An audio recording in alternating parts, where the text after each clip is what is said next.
So this is the first panel session, and the topic we're going to be looking at is all about competing in the future operating environment, which I've been told is going to set the baseline for the discussions for the rest of the day. And I'm joined by three very esteemed panellists, and I'll give you short introductions to the three of them now, and then they will each have 10 minutes to speak, and I've been told to keep strict time discipline. And then after that, there'll be questions and answers like before, and it's the same rules. So the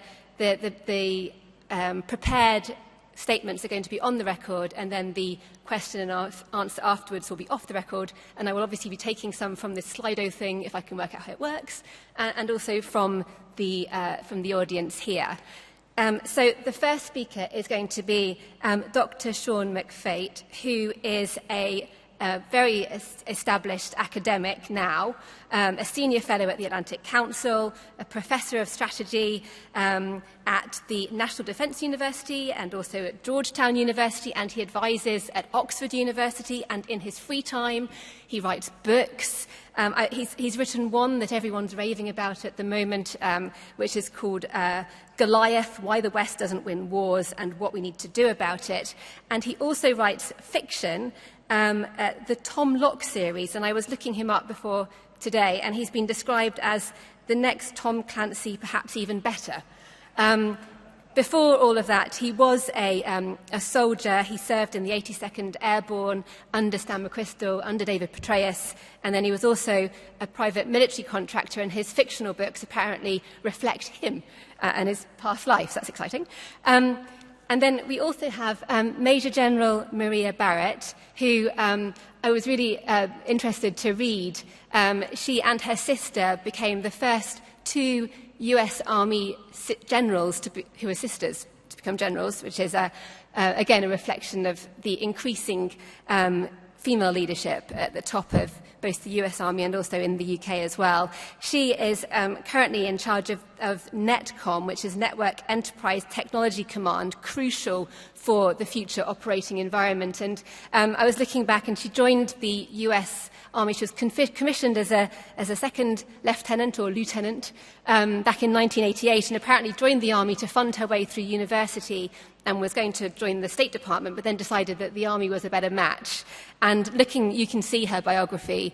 She's held a variety of command posts and also a lot of senior positions in US Cyber Command. So really interesting insight. I'm really keen to hear what you're going to have to say. And then last but not least, we have Major General James Bowder, who he is currently the commander of 6th Division, which is a very exciting part of the Army in terms of its dedication to fighting cyber threats and its specialisation in information warfare, again, hugely important for the current and future threats. You all will know his career. Commissioned back in 1996, has done multiple tours, a number of tours in Afghanistan. Also was the founder and led the initiatives group of the previous CGS. So clearly a future thinker. So it'll be interesting to what he has to say. But first of all, we'll start with Sean, then Maria, and then James. So the floor is yours. 10 minutes, starting now. All right, thank you. My name is Dr. Sean McFate, and I just want to say that the future of war is that it's getting sneakier. It's getting sneakier. And why is it getting sneakier? Because we live in an information age. And in an information age, weapons, means, and ways that provide plausible deniability are now more useful in war than raw firepower.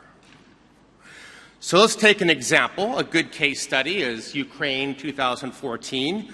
I call these shadow wars. In deference to earlier questions, I am not trying to make new buzzwords. The idea here is that war, if you want to win war at the tactical and operational level, you do it in the shadows. And what that means is that you do it beneath the threshold not of foreign intelligence agencies, but of global media. You keep it beneath the threshold of Sky or BBC or Fox or CNN. Sometimes in high-intensity conflict or combat, it bubbles up into the surface that makes the headlines, but then it rapidly goes down by all sides as quickly as possible. Think of Libya today, right? Or Nagorno-Karabakh, until victory is achieved. So in these types of wars, you use weapons that give you plausible deniability. So in Ukraine, it was, Russia could have blitzkrieged into eastern Ukraine, as they had done with Hungary in 1956, Czechoslovakia in 1968. They could have done that in 2013-14. But instead, they led with Spetsnaz special forces, mercenaries like the Wagner Group, Little Green Men, astroturfed fake Russian separatist militias, loads of dense propaganda and active measures. They created the fog of war and maneuvered through it for victory. So by the time Western policymakers were scratching their heads of what was going on the ground, the Crimea was already a fait accompli. And only then was the fog of war lifted. So in this type of warfare, controlling information, which we'll hear more about later, these are now decisive. Shaping operations now can eclipse combat operations. And we're going from a paradigm of Clausewitz and conventional war, which our militaries are steeped in, into one of a Sun Tzuian nature, of strategic deception. Now, at the strategic level, the way wars, I think, move forward is that adversaries wage war but disguise it as peace. They use our paradigm of conventional warfare, not only in the military, national security community, but like, for example, in the laws of armed conflict, in people's popular notions of what war is. So if you can blur the lines between war and peace, you can get away with murder, literally. In fact, we call these things now wars beneath the threshold of war, which to my mind is an oxymoron. This resists classical deterrence. Our superlative militaries are not keeping Russia out of the Middle East and Africa. The first time since the Cold War that they have done expeditionary operations, they're doing it through mercenaries. It is not keeping China out of the South China Sea. So we have to rethink what deterrence means, or if it means anything, in this type of non-attributional warfare. They ignore the laws of war, attempts at political subversion, and this uses all instruments of national power. China's Belt Road Initiative, many view as debt trap diplomacy, using lawfare, using all sorts of things at the strategic level. Now, if you notice this type of warfare, it favors autocracies over democracies. They can do this very well because they concentrate power at the very top. However, they are vulnerable, and my books get into how we could take them down, but it's very risky. If war is going into the shadows and we have to we have to punch back in the shadows as perhaps our only deterrent, then we risk our own democratic soul. But this is the national security discourse we ought to be having, and not how many F-35s we need. Now, very briefly, and then before I get yanked off stage, I want to talk quickly about mercenaries, a rise. They are a symptom of this new type of warfare, a new type of geopolitics, and not a cause. And I've been participant to this industry and observing it for nearly 20 years, and people are still finally noticing that, yes, it's a thing. So just to be clear, here's 25 years ago, international mercenary operations. This is done by, mostly executive outcomes and our old friend Tim Spicer, amongst some others. Now, this is recent years. Red, those are Russian. Those are Wagner Group and other Russian mercenaries. And we see that Russia is using them because they give you good, plausible deniability. Even if you capture a mercenary who speaks Russian, was ex-Spetsnaz, you don't really know if he worked for or works for Russia today. And there is allegedly ex-Green Berets and ex-SEALs in Yemen as mercenaries and so forth. And these are just the major operations. You can rent Mi-24 Hind helicopters now on the mercenary market. So the more mercenaries there are, the more it attracts new clientele, and this creates more mercenaries. So it's a circular market, and we've been seeing this grow reliably for 25 years. So who might be hiring mercenaries in the future? And we can talk about this in Q&A. Who is hiring mercenaries and why, and who are they? Well, it's not just, in the future, it's not just going to be Russia and others, or the UAE or Turkey. It's anybody who can swipe a check with national security interests. So if you look at, this is from the World Bank, if you look at the top 100 economies in the world, almost 2/3 to 3/4 are non-state actors, Fortune 500. And extractive industry, for example, does have what we consider to be national security interests abroad. Now, as mercenaries become more available, you can see where this might go. Maybe, perhaps someday ExxonMobil can rent its own military. And also, can megachurches, some of which have $90 million budgets, hire mercenaries to defend Christian communities against an ISIS 2.0? And it's not just the Fortune 500, it's also the super rich around the world who can fight wars for any reason they want, if they wish. We might be getting back to sort of a medieval or neo-medieval perspective there. And this is what is happening to global politics. We are the world that we learned about in grammar school of a state-centric world order is now giving way to a world where anybody can rent force, can wage war for any reason they want. And this, in the future, will yield wars without states. And we are not prepared culturally to deal with that, because sometimes strategic culture can eclipse strategic IQ. So the answer is we can win, and I'll end here, but it's going to require a change of how we think. And I discuss this in my book of how to do this. Now, conventional warriors' heads will explode. That's okay. Warfare is already evolving, and we don't want to get stuck with a Maginot mentality, thinking that the next war will look like the past successful one, just with better technology. And we see this too much in the United States today. They think the future of war will be World War II with better technology. And it's possible that our adversaries they can win in great power competition and avoid a big shooting war if we let them. I'll save the rest for Q&A. Thank you very much. That's very good. Thank you. And within time, so well done. Major General Barrett. That's it. Okay, so you've asked me to focus my comments on electromagnetic spectrum, but I'm going to cover a few areas first, just to set the conditions. So my Chief of Staff of the Army, General James McConville, recently said, "A win today is an opening for new competition activities tomorrow." And so this really talks to the continuum between competition and conflict that we need to be prepared for.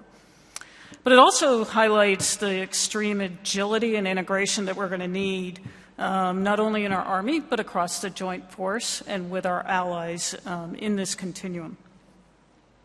What I am certain of in this continuum is that no one domain will prevail. Over the last 30 years, there might have been some episodic events where we might have been tempted that one domain could carry the day. We know will be contested in all domains, to include the electromagnetic spectrum and the information environment. And this contestation will vary in combination, geography, time, and adversary.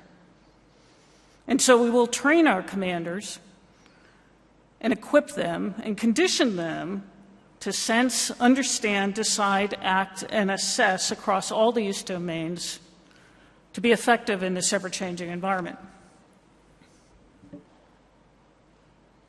And one thing that I saw in your recent defense strategy that I really think is important is not sufficient to just be joint.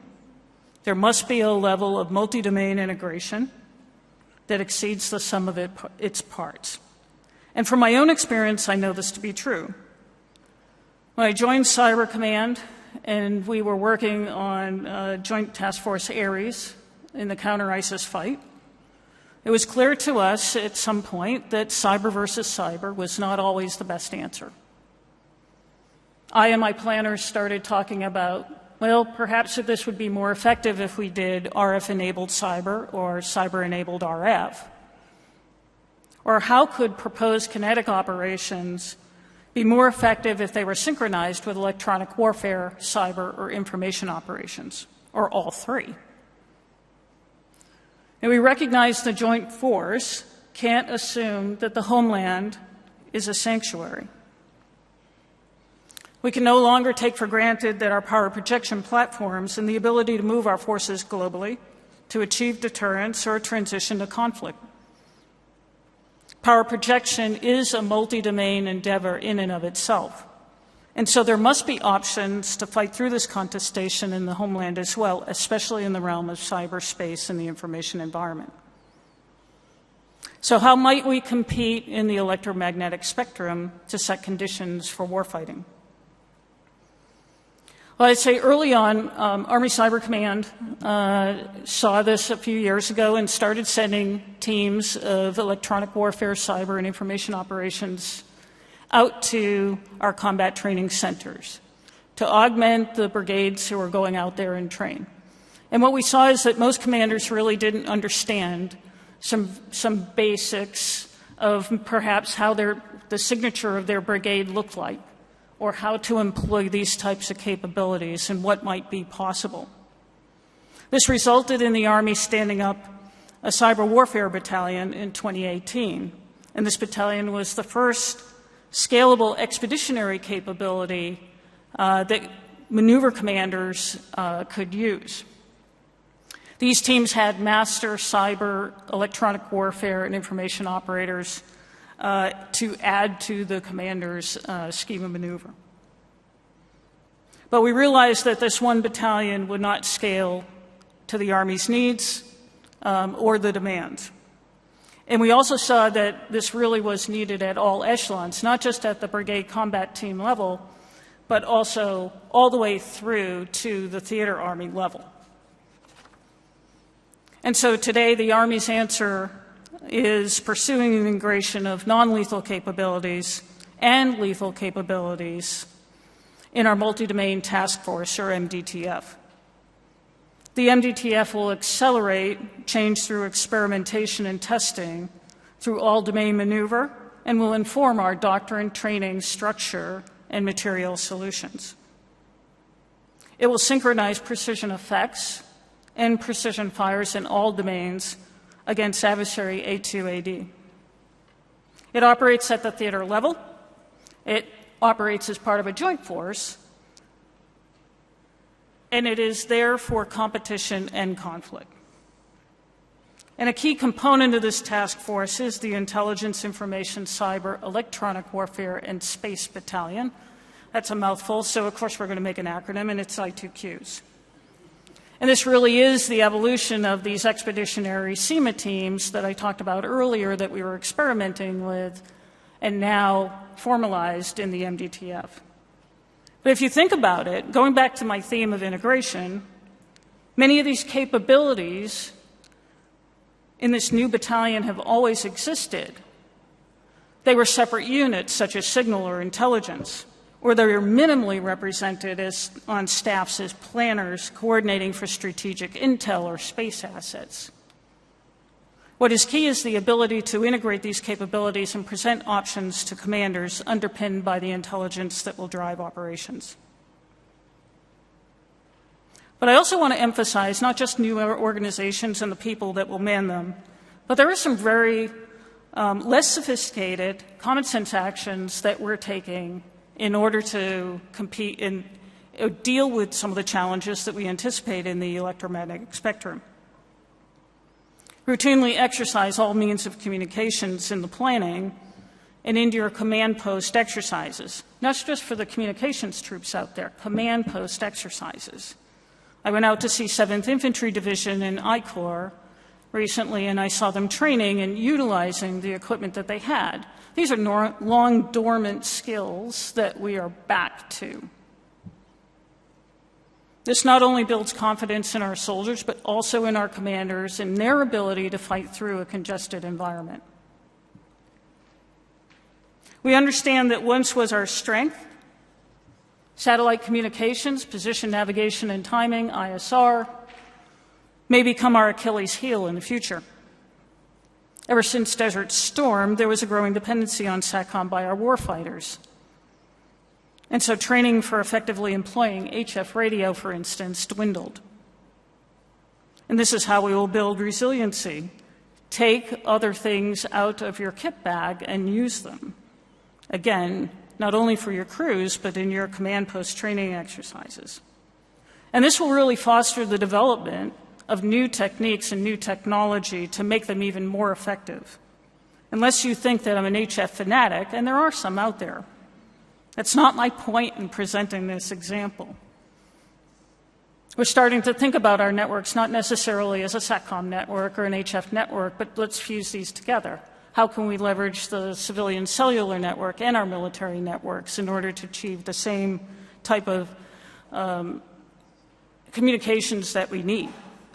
Why not leverage UAS, high altitude or tethered systems to achieve that range that we need for our precision fires?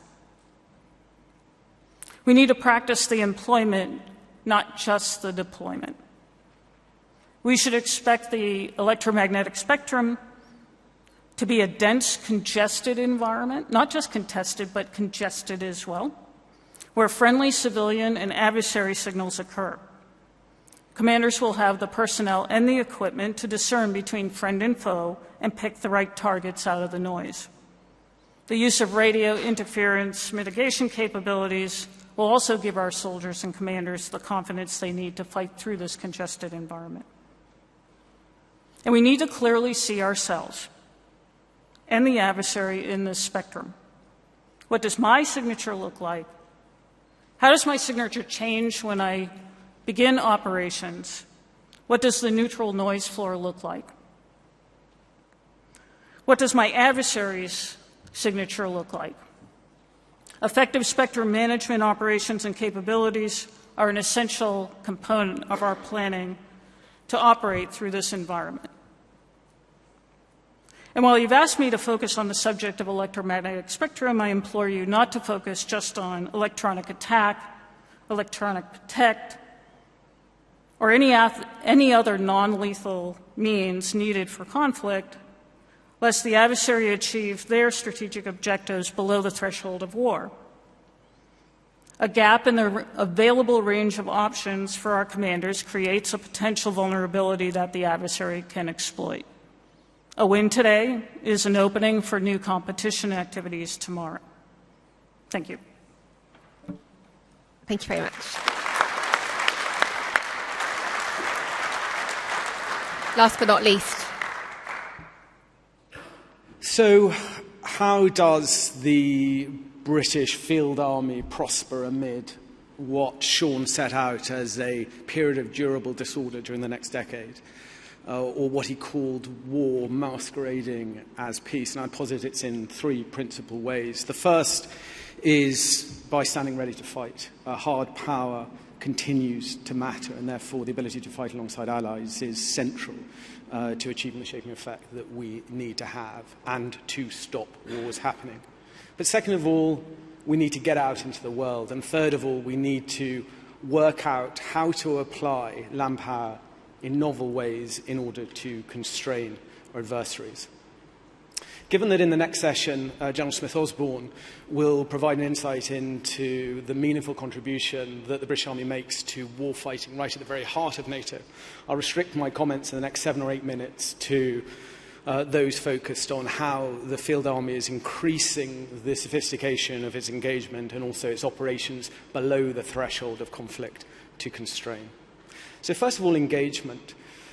Since really the Defence Review in 2010, the Army has sought to year on year increase the sophistication and effectiveness and coherence of its persistent engagement overseas, i.e. the manner in which it builds relationships, as evidenced by, during the last decade, the alignment of a number of our fighting formations to different parts of the globe. And also more latterly from 2016, the incremental creation of a capability that was bespoke designed to operate by, with and through partners, i.e. the specialised infantry. But coincident with the integrated review transformation, we want to go significantly further still. And we're focusing our efforts and greater emphasis on three particular initiatives. The first is leveraging Defence's global hubs. The second is the creation of a Security Force Assistance Brigade. And the third is the creation of a new regiment, i.e. the Ranger Regiment. And I'll very briefly unpack each of those three initiatives. First of all, leveraging Defence's hubs around the globe. What we intend to do is use those as lily pads to which soldiers can deploy in order to train and build relationships, but arguably more importantly in order to dwell, thereby increasing understanding and also the quality of their network. And that will allow us in the fullness of time that when a regional conflict begins to flare up, we're able to offer response options more quickly with greater insight and be prepared to respond with greater agility and precision.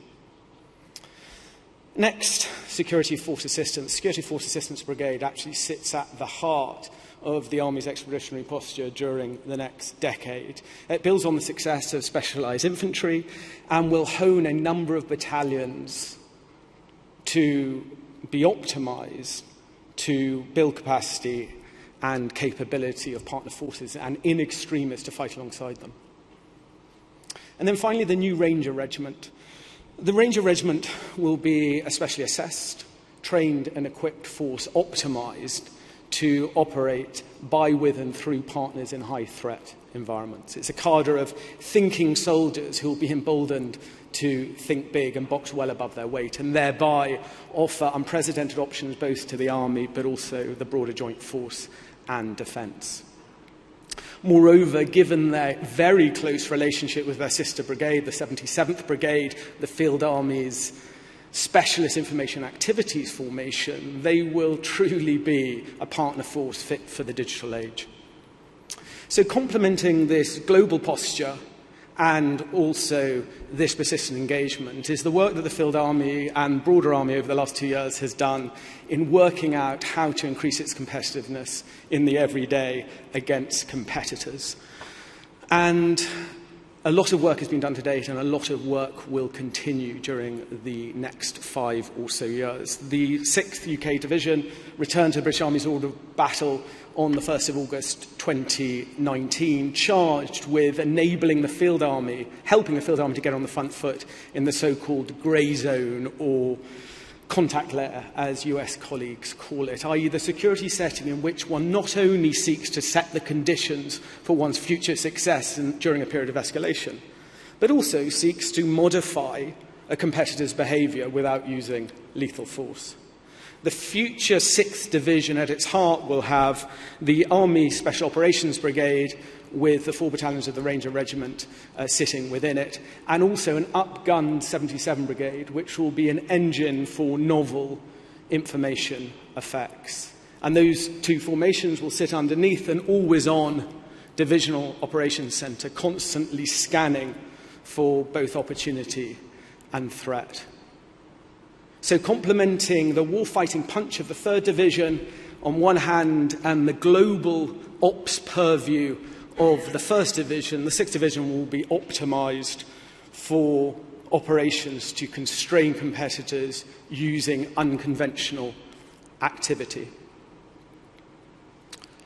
This, in reality, translates to seeking advantage through psychological operations, intelligence operations, cyber, electronic warfare, and partnered operations working alongside specialist partner forces abroad. This is land power done differently, not least because the division will draw a great deal of its competitiveness from its ability to project information effects forward at standoff. So too, when it deploys elements of the division forward, they will deploy within the richest possible information and digital wrap. They will thereby offer skills and capabilities to partners that should be, given the security situation that Sean set out, unusually precious and, in our view, catalytic. So if the inferences from Sean's opening challenge was that the world in security is changing and we need to change as a result, we in the Field Army are responding during the 2020s by not only fighting smarter month on month, but also by engaging energetically and harnessing unconventional capability in order to constrain our competitors.